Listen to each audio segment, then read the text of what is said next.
Different eras, different styles of football, but I mean, everyone has their opinion and who they think, and we just let it be opinion based, and just know that we're up there. Yeah, one thing I know for sure they have to say, they have to include us as in the likes of every top defense that there was. You know, I think like he was saying, it's kind of hard to compare something different eras. That's kind of like comparing LeBron and Michael Jordan or LeBron and Oscar Robertson. You know, basketball wise, you know, it's kind of hard to compare, but you know that both is great. You know, and I think there's no doubt that this year we were great. Let me ask you about this era then, because we heard so much these last couple of years, the Legion of Boom. You guys have your own nickname, the No-Fly Zone. Yeah. So that's this era. Who's better, the No-Fly Zone or the Legion of Boom? Us. There's more of us.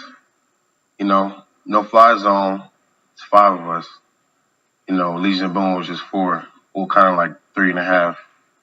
But even with us, we had so many guys fill in and play this year between Brood, KO, Josh Bush. Yeah. You know, all year long, everybody came in and made plays that helped this team win and help secure, victory. So, really, it's the whole secondary. Aqib Talib was a huge part of what you guys were able to do and play such a huge role for you guys.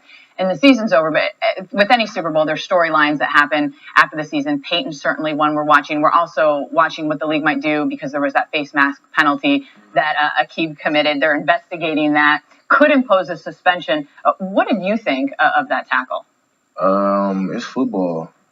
Yeah. It's sometimes, once you get a penalty, you already got the penalty. So make sure you secure the tackle. Now, wait a minute. There's a bit of a backstory here, Bradley, because this is a good friend of yours, right? I'm told it's your best friend and your roommate from college. Yeah. So what did you say to Aqib, or what did you say to your ex-roommate?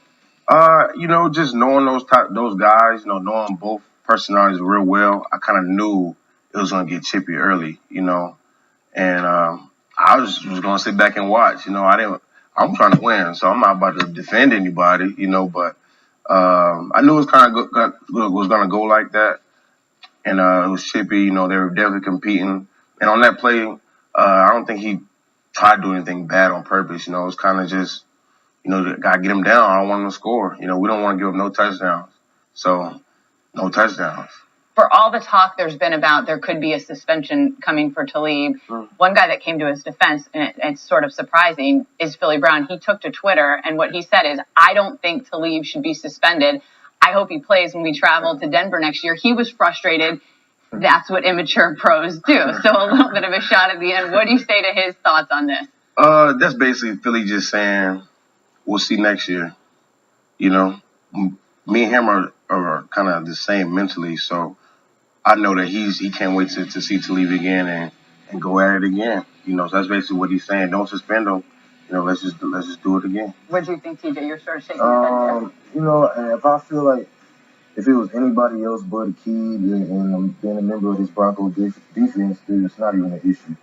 So that's just my take on it. It's the biggest game in the world, and like Ray said, we're trying to stop a touchdown. Once you get a little piece of the face mask, they're gonna give you 15 yards anyway. So you might as well make sure you secure the tackle.